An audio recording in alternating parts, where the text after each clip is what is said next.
Les 10, 11 et 12 juin, l'association Les Amis de la Drèche organise, avec l'union locale, la CGT, le 35e anniversaire de la lutte victorieuse des mineurs.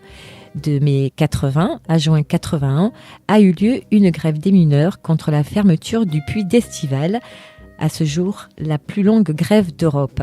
L'association vous propose 3 journées afin de préserver et entretenir cette mémoire ouvrière et collective. 3 journées de rencontres, d'expression de la résistance des travailleurs cévenols et afin de faire le lien entre les luttes d'hier et d'aujourd'hui. Au micro, Monique Palpacuer, Francis Ifernet et Bernard Vire de l'Union locale CGT et membres de l'association Les Amis de la Drèche. On écoute tout d'abord Francis Ifernet. Il est ancien mineur et gréviste très actif pendant cette grève qui a duré donc 13 mois. Oui, c'était une grève qui est partie, mais qui avait été précédée déjà de nombreuses luttes pour la défense de l'industrie charbonnière. Alors ça serait vaste de raconter toute l'histoire. Ça reviendra dans les 3 jours, certainement, de ce 35e anniversaire. Mais c'est vraiment le 7 mai 1980 que quelques mineurs, le dos au mur, puisque le fond, c'était décidé, on avait obtenu plusieurs fois les dates de report de fermeture, mais là, on allait à la fermeture totale du fond. Donc, on a décidé d'occuper le fond de la mine et de ne plus remonter au jour. Alors, c'est court parce que les péripéties seraient longues à raconter. Oui. Hein. Donc, ça a été une lutte qu'on a engagée et qu'on ne savait pas trop où on allait, mais qui a duré 13 mois et qui a suscité un élan de solidarité formidable, tout ça. C'est ce qui a permis de tenir les 13 mois pour les dessins mineurs avec une solidarité extraordinaire, quoi. Donc, ça demande beaucoup de développement, mais bon, peut-être on y reviendra. Vous, personnellement, quel a été votre rôle dans cette lutte ? Mon rôle, ça a été, il est difficile à définir. Ça a été, j'étais un peu en première ligne, quoi, disons, pour pas dire plus. Donc voilà, je crois que ça a été surtout les 200 mineurs, et parmi les 200 mineurs, bien sûr, il y avait toute une équipe vraiment de camarades qui ont pris ça même, parce qu'on a pris de lourdes responsabilités, notamment en occupant le fond, en faisant visiter le fond. Ça aussi, ça s'est passé peut-être dans aucune mine du monde, à toute une population, visiter le fond de la mine à toute une population, quand on a fait sauter le mur qui barrait le gisement de la Drèche, pour laquelle on se battait depuis déjà plusieurs longtemps. Tout ça, ça a été de lourdes responsabilités, mais il y a eu toutes les structures de la CGT aussi qui se sont jointes dans cette lutte. Je parle du secrétaire général qui était Georges Segui, d'Henri Krasuki, jusqu'au syndicat des mineurs, en passant par toutes les structures de la CGT, qui sont la région, qui sont l'union départementale, et bien sûr, et tous les syndicats aussi du bassin minier qui sont venus sur le carreau, qui venaient à côté des mineurs parce qu'on occupait jour et nuit, et ils venaient en renfort par rapport à l'occupation du puits et apporter toute leur solidarité. De lutte, là, celle-là. Hein. Pendant ces 13 mois, est-ce que la mine a tourné ? Est-ce que l'extraction du charbon a continué ?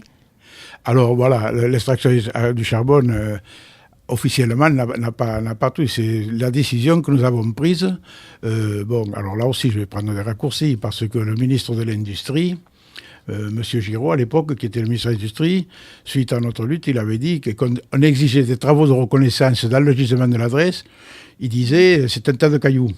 Et un jour, nous avions exposé le charbon sur la place de la mairie. Il y en a qui ont dit, mais moi, s'il faut, je vous achète du charbon. Et là, on a eu l'idée, on a dit, mais pourquoi pas ? Alors, on va exploiter, donc les mineurs en grève, on exploitait le charbon, ils l'ont vendu, alors ça faisait le double effet, ça renforçait la caisse de solidarité, et en même temps, ça faisait connaître le charbon qui était de haute qualité, puisque c'était de l'anthracite. Monique Palpacuer, quel a été votre rôle dans cette lutte ? Alors, nous, c'était surtout la solidarité, parce qu'on ne pouvait pas intervenir, nous, on travaillait, et on a bien réfléchi que si on s'arrêtait, d'abord, c'était très difficile, parce qu'il y avait quand même des malades, il y avait des soins. Donc, on a décidé d'être solidaires, mais temporairement, certaines manifestations, mais quand même, on a toujours été l'approche, puisque il y avait beaucoup de femmes de mineurs qui venaient nous voir, elles sentaient quand même qu'il y avait un sentiment de solidarité. Vous pouvez préciser où est-ce que vous travailliez à l'époque ? Je travaillais à la Société de secours minière, donc il y avait tout l'emploi administratif, qui quand même était gênant pour les mineurs, ils ne pouvaient plus se faire rembourser. Et d'autre part, il y avait les centres de soins, médecins, infirmières, secrétariat, où on ne pouvait pas trop s'arrêter. Ça aurait pénalisé les mineurs. Ça a été 13 mois de lutte, 13 mois de solidarité. Comment s'est-elle organisée ? Il y a eu la solidarité avec le syndicat, la CGT, avec peut-être d'autres syndicats, avec les Alésiens, les gens du territoire, et partout en France aussi. Oui, avec les autres syndicats, non, ce qu'on peut dire, c'est que les syndicats, y compris les syndicats de mineurs, ils ont gardé le silence pendant ces 13 mois. Ils ont gardé le silence sur tous, donc c'était que la CGT qui était vraiment dans la lutte. Alors il y a eu le problème de la solidarité, ça s'est manifesté, je dirais, par toutes les couches de la population, sur le plan local du bassin minier, mais régional, puisqu'il y a eu les viticulteurs, les vignerons, je me rappelle, ils ont fait une coupe de taille là, exprès pour une solidarité aux mineurs, il y a eu les pêcheurs qui nous ont apporté, tout ça nous a apporté, les paysans de Lozère qui nous ont apporté des légumes et des fruits, parce qu'on mangeait sur le puits, on occupait, on mangeait, on avait nos cuisines, on avait tout, il a fallu une organisation importante, parce qu'en plus il y avait l'organisation, mais on était appelés sur le territoire de partout. En disant, venez, nous raconter votre lutte. Et en même temps, il y avait la solidarité. Donc, il fallait organiser sur le carreau, veiller, parce qu'on veillait quand même, parce qu'on risquait de se faire déloger aussi. Et on est allé plusieurs fois devant le tribunal qu'on était illicite. Mais ça, il fallait répondre à toutes les sollicitations qu'on avait pour aller. Alors tout ça, ça demandait des délégations, tout ça. Et en même temps, comme on le disait après, il y avait le charbon qui était extrait. Et en même temps, on avait des actions. On avait des actions contre le charbon importé. Avec les camions qu'on vidait, les trains qu'on vidait. En face, on avait les CRS. Donc ça demandait beaucoup. S'il n'y avait pas eu cette solidarité, cette présence autour de nous, les 200 mineurs n'auraient pas tenu. C'était le socle, un socle solide, un socle dur. Mais enfin, voilà, il a fallu qu'il y ait toute cette solidarité pour tenir aussi longtemps. Jusqu'à la victoire, que pas grand monde quand même n'y croyait. Oui, c'est donc Mitterrand qui décide que ça ne fermera pas ? Oui, voilà. Alors, je dirais que quand on est arrivé, c'était au mois de mai, on venait de faire sauter le mur. Il y a eu un grand rassemblement sur le carreau. Il y a eu les élections, et je pense qu'on a quand même, à notre niveau, contribué à l'élection, c'est vrai, de François Mitterrand, étant donné que le président de la République était Giscard d'Estaing, et les charbonnages, on a passé 13 mois sans qu'on ait pu discuter de quoi que ce soit. Donc, en plus, par rapport aux arguments qu'on a avancés, Mitterrand s'en est servi pour sa campagne, parce qu'on parlait du charbon. On disait que le charbon, la rentabilité du charbon des Cévennes n'était pas rentable, mais quand on disait, si on compte le coût social, combien représente un charbon importé pour le chômage, tout ça, on voyait, et Mitterrand même a repris ça. D'ailleurs, il a annoncé aussi une production de 30 millions de tonnes. En France, c'est François Mitterrand, donc c'était fait pour nous réjouir quand même, puisqu'on avait quand même, à notre niveau, mais bon, ça venait, mais à notre niveau, influencé quand même de ce côté-là pour que François Mitterrand puisse se prononcer dans cette campagne là-dessus, quoi. Comment vous expliquez que les charbonnages de France ne nous ont pas expulsés de cette occupation des puits de mines ? Il y a eu quand même des tentatives, il y a eu des affrontements, mais c'est difficile pour sortir les mineurs du fond de la mine. Le repliement sur le fond de la mine, c'est tout, et même eux, dehors peut-être avec leur carapace, leur matraque, tout ça, ils sont trucs, mais au fond de la mine, c'est pas sûr qu'ils aient eu le dessus. Donc je crois qu'occuper un fond de la mine, j'ai pas vu beaucoup d'endroits où au fond de la mine, je crois même, je sais pas si ça existe, que les mineurs ont été expulsés quand ils ont occupé le fond de mine. Donc nous, on a resté 13 mois, et je pense qu'ils se sont pas risqués à ce petit jeu-là, même s'il y avait des menaces qui pesaient quand même, puisqu'on était vigilants là-dessus quand même.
Alors vous avez décidé de fêter cette victoire 35 ans après, sur le lieu même, à la Drèche, et aussi à la Bourse, et aussi devant le cratère, et aussi devant la mairie. Est-ce qu'il n'y a pas un côté un peu nostalgique de cette période ? Nostalgique, certainement, il y en aura un peu, mais il y aura beaucoup d'émotions, je crois aussi. Bon, mais surtout, ce qu'on veut, c'est tout cet esprit de lutte qu'on veut faire, qu'on veut surtout, ces 35 ans, on veut les placer dans le cadre des luttes qui se mènent aujourd'hui. Parce que si on prend tout l'esprit de la Drèche, si on étudie cette lutte, on voit que si on pouvait mettre cette solidarité dans la lutte pour défendre ses droits, pour défendre ses acquis, pour le progrès social, tout ça, on verrait que sur un plan beaucoup plus important, sur le plan national, on verrait que les choses se passeraient. Et je crois que la jeunesse a besoin de regarder comment ça s'est passé, parce que le mineur, rien ne lui a été donné, il a acquis beaucoup de choses, et même jusqu'à faire son métier, un métier quand même pour lequel il en était fier. Oui, les mineurs ont acquis la sécurité sociale, la première déjà. Et le représentant syndical aussi. Le représentant syndical, le délégué mineur, la sécurité sociale, les conditions de travail, l'amélioration des conditions de travail, parce que il y en a beaucoup encore qui restent un peu dans la photo germinale, et ça existait, c'est vrai, il y a eu des trucs, mais à l'époque où on fermait la mine moderne, ça existait quand même. Tout est informatisé, ou y compris pour combattre les poussières, il y avait les moyens pour combattre les poussières, tout ça. Donc quand on parle de la mine, il y a une image qu'on se plaît de trucs, peut-être les musées insistent beaucoup là-dessus, mais quand on parle des luttes sociales des mineurs, c'est autre chose quand même. Et le mineur, c'était pas quand même n'importe quoi, il a su se battre pour améliorer ses conditions de travail et d'existence même. Alors j'ai posé la même question à Monique Palpacuère en tant que femme. Cette commémoration, c'est important pour les femmes de mineurs et celles qui ont travaillé, même si elles n'étaient pas au fond, elles ont travaillé avec les mineurs. Oui, c'est très important parce que Francis l'a dit, il y a le côté passé, mais il y a le présent et l'avenir. Alors moi, je le fais pour mes enfants aussi et mes petits-enfants, pour qu'ils connaissent ce qui s'est passé et pour ne pas le revivre. Enfin, du moins, c'est pas la lutte des mineurs puisque c'est fermé, mais enfin, il y a des luttes qui se continuent et qui sont aussi nobles, et donc il faut qu'ils connaissent ça. Bernard Vire, pareil, c'est important d'y revenir. Alors, comme jeune militant, j'ai beaucoup suivi la manifestation de la Drèche, comme toutes les luttes du bassin alésien, parce qu'il y a eu la Drèche qui a été une lutte très longue, de 13 mois, on l'a dit. Il y a eu les grèves de la SAFT, il y a eu toutes les grèves dans les entreprises, où en tant que militant politique et syndical, j'étais quand même, comme les autres, dans la rue pour soutenir le mouvement. C'est vrai qu'à cette période-là, il y a eu une solidarité qui s'est exprimée de la population, mais au-delà de la population, puisque on parle même de solidarité internationale, quoi. Donc, c'était quand même vachement important, et puis c'était très émouvant d'aller sur le carreau de la mine, soutenir ces mineurs, c'est qu'ils étaient très déterminés à défendre l'emploi, et puis aussi nos garanties sociales à nous, parce que derrière la lutte des mineurs, il y a quand même tout le reste qui a suivi, quoi. Et là, on parle aujourd'hui du mieux vivre ensemble, etc., mais à l'époque, déjà dans la mine et dans les luttes, cette solidarité, le vivre ensemble, travailleurs immigrés français, tout ça apparaissait clairement, quoi. Donc là, c'était très important. Et faire le lien de ces luttes de hier et des luttes d'aujourd'hui, où on voit nos camarades de Goodyear, de Peugeot, d'EDF et d'ailleurs qui sont poursuivis par la police et qui sont condamnés lourdement, ça nous rappelle ce que les mineurs ont vécu ici, et je pense qu'on est toujours sur ces mêmes valeurs. Faire cette commémoration, parce qu'on appelle ça une commémoration, mais c'est un anniversaire, c'est important justement parce que ça va faire ce lien justement entre ce qui s'est passé hier, comment les acquis ont été, les conquis, on va dire, sociaux sont arrivés par la lutte simplement, et qu'aujourd'hui il faut continuer à se battre pour avoir des conquis sociaux. D'ailleurs, sur Alès, la lutte est quand même contre la loi travail en ce moment et est quand même bien dynamique. Elle est très dynamique justement, et je crois que quand on regarde la réaction de monsieur le sous-préfet, de monsieur le commissaire et du procureur, on comprend bien qu'ils ont peur du mouvement qui se développe sur Alès, mais ailleurs aussi, qui est un mouvement qui n'a pas l'intention de s'arrêter, et on veut que cette loi soit supprimée. Est-ce que je peux intervenir? Je m'excuse si c'est sur deux trucs, les femmes, et voir que la lutte des mineurs, ça a été plus que l'exploitation des gisements. Les femmes, rapidement, elles ont joué un rôle important, parce que ça n'aurait pas été possible aussi si les femmes n'avaient pas participé. Quand on occuperait le dimanche, les jours fériés, le carreau, ça durait 13 mois, mais jour, nuit, dimanche, jour férié, tout. Donc les femmes ont joué un rôle important, et pour occuper le carreau aussi, notamment les samedis et dimanches, y compris pour monter à l'Élysée, avec un car, même si c'était 40 femmes, petites femmes qui étaient attendues à l'entrée de Paris avec les motards et tout. Bon. Et il y a aussi le fait que la lutte de la Drèche, si on regarde l'histoire, tout ça, on verra que, alors qu'on nous disait, mais vous luttez, vous allez empêcher les entreprises de venir, si on regarde, c'est pendant cette période de lutte des mineurs, où il y a eu, alors on nous disait, c'était pour reconvertir, nous on disait, on veut l'industrialisation, et on peut regarder, quand on regardera, toutes les entreprises qui se sont implantées à Alès pendant cette période.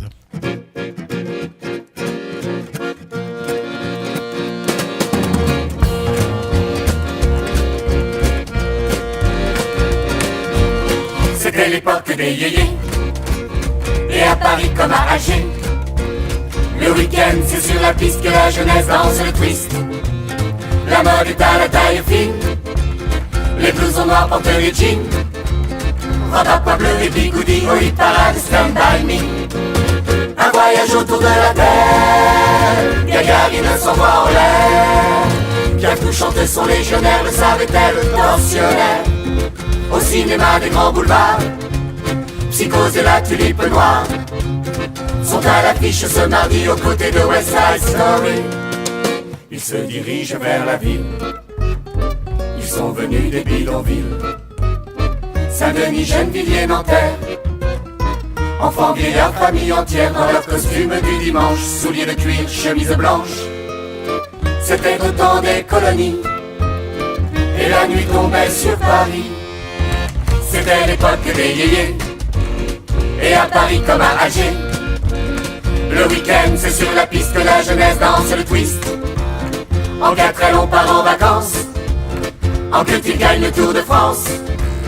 Les rockers draguent les nénettes, pètent aux bananes et rouflaquettes. Du 12 au 13 dans la nuit, à Berlin le mur est construit. Et cette année-là dans Paris, à l'Olympia chante Johnny. Catherine Deneuve devient blonde, Jeanne Jules Gym se joue du monde.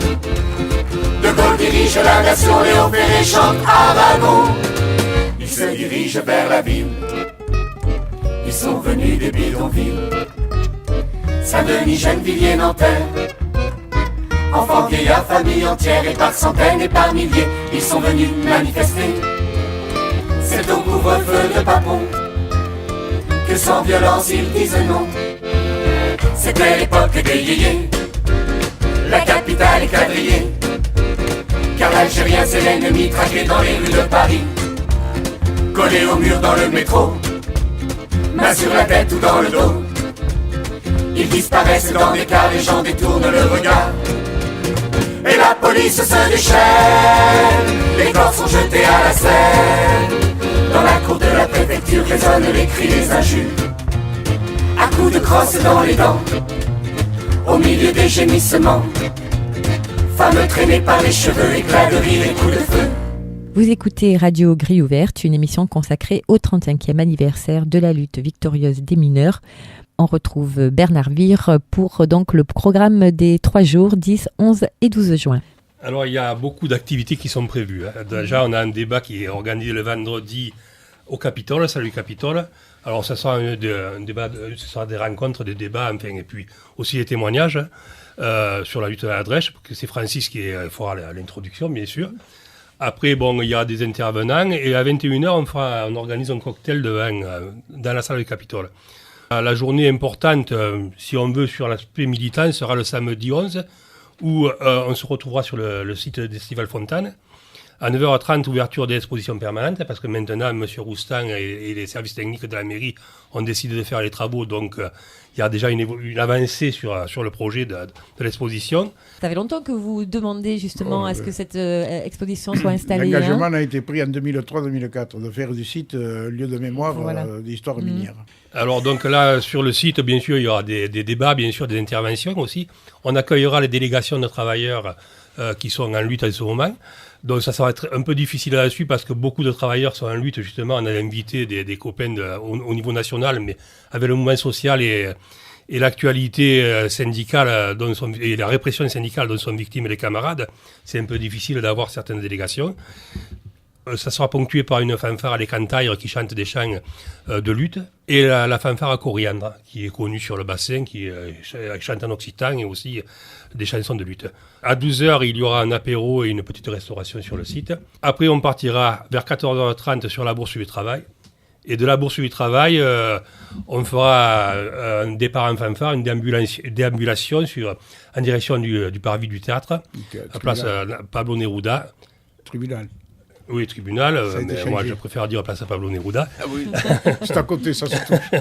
Voilà, donc pareil avec la compagnie de la fanfare de Coriandre. Et là, sur la place de Pablo Neruda, on fera intervenir les camarades des délégations qui seront présentes. Voilà, donc après le lendemain, là ça sera la clôture, mais aussi un grand moment de nos 3 jours. Ça va être avec la compagnie Jolimom sur le parvis du cratère, place Pablo Neruda. Les expos. Et donc on clôturera le spectacle avec la compagnie Jolimom, qui est connue comme compagnie militante, enfin, qui accompagne souvent le mouvement social. Et on aura une exposition qui sera à la Bourse du Travail, une exposition qui commencera dimanche matin avec le vernissage à 11h. Et on la gardera sur 2-3 jours pour voir un peu, selon l'affluence qu'on aura. Voilà à peu près le programme détaillé. Il y aura la sécurité sociale, le 36, le CNR, enfin voilà, on a et puis bien sûr les mineurs, enfin leur lutte qui seront exposés aussi ce jour-là. Une question de mon collègue Yves de Fagot sur les révoqués. Alors ça concerne plutôt les grèves de 48 et de 52. Il y en a qui ont donc été révoqués ici, c'est-à-dire qui ont été licenciés avec perte de tous les acquis. Ça en est où ? Il y a eu une trentaine de mineurs qui ont été, ou les familles de mineurs qui ont été indemnisées. Il y a eu 33 exactement qui ont été indemnisés, encore pas au niveau que ça suppose l'indemnisation des conséquences qu'ils ont subies, mais il y en a rien que nous dans les Cévennes, parce que ceux qui ont été indemnisés, il y a eu une avancée importante avec Madame Taubira qui était garde des Sceaux, et par rapport à des militants qui ont reposé, qui n'ont pas depuis 60 ans pas abandonné, c'est vrai comme l'habitude des luttes longues, les 13 mois presque à côté. Donc, mais là pour le moment tout est bloqué. Depuis le départ de Mme Taubira, tout est bloqué. Il y a eu des interventions faites auprès du nouveau garde des Sceaux. Il y a y compris Martinez, qu'on parle beaucoup maintenant, le secrétaire général de la CGT, qui a eu un contact avec Hollande, qui a dit mais il n'y avait pas d'homme qui a accepté de trucs. Mais il a silence radio, il a réécrit dernièrement. Donc voilà, alors nous, il y a au moins 200 dossiers encore qu'on a de notre connaissance, qu'on a transmis, et pour le moment, il n'y a rien. Donc ça veut dire que la discrimination est encore plus grave que ce qui était avant, parce qu'il y en a 34 indemnisés, soi-disant que ces 34 sont allés au tribunal. En 84, c'est suite à la loi d'amnistie. Bon, c'est compliqué, je passe vite là aussi. Et que les autres ne sont pas allés. Mais bon, enfin, ils ont subi les mêmes conséquences, et je crois que ça ne va pas coûter des sommes considérables, et je pense que le gouvernement actuel aura au moins cet honneur de donner satisfaction à ça, d'autant plus qu'il faut se rappeler que quand Mitterrand a décidé l'amnistie, les mineurs, ils rentraient dans ce cadre-là, mais seuls les généraux d'Algérie qui s'étaient tournés contre la République ont bénéficié, et c'est des retraites quand même de général, c'est pas des retraites de mineurs. Beaucoup de ces mineurs qui ont été révoqués ont participé à la résistance, ont connu les camps de concentration et tout ça. Donc on voit quand même... Quand on dit la lutte de classe, elle est bien présente là. Donc c'est une lutte qui continue, ça, pour et ces personnes-là. C'est quelque chose qu'on n'abandonne pas. Malheureusement, il y en a beaucoup qui disparaissent petit à petit. On a des lettres, des courriers qui sont quand même dire voilà, ma maman, il aurait aimé avant de partir d'être reconnu comme... Mais voilà. Bernard, vous nous rappelez donc ces 3 jours ? C'est le 10, le 11 et 12 juin. Le premier jour, c'est le vendredi à 18h, ça sera le débat au Capitole. Le samedi, c'est à partir de 9h30 sur le site d'Estival Fontane. L'exposition, c'est le dimanche 12 à 11h. Et après, à 15h, à Jolimom, sur la place Pablo Neruda. Et l'exposition, elle va être permanente ? Elle sera permanente le dimanche et... lundi ou mardi peut-être. Ouais, lundi, mardi. Voilà, parce qu'on va essayer de voir avec les groupes scolaires du coin si on peut... Sur le site, elle sera permanente. Il y a une exposition. Ah mais non, mais l'exposition... Sur le site, oui, voilà. Il y aura toujours une ça, explication. Voilà. Ouais. Mais je ne savais pas si c'était... Non, mais c'est 2 choses. Là. On parle du programme. Non, il y a l'exposition permanente pour les touristes, pour voilà. Tous ceux qui voient, avec les 8 panneaux et la réplique du pied d'Estival. Donc ça sera prêt, et les services techniques de la ville d'Alès, tout ça, font tout ce qu'ils peuvent, mettre tout en œuvre pour que ce soit tout presque fini, à part les spots que peut-être ils nous ont dit qu'ils n'y seront pas. Je pense que ça sera, voilà, et ça dure des années, mais bon, on est habitué à ce que ça soit long, c'est pour ça que... Mais ça prouve que la détermination paye aussi. Et donc, il y aura une exposition spécifique pour ces 3 jours de commémoration. Voilà, à la poursuite du travail. À la poursuite du travail, oui.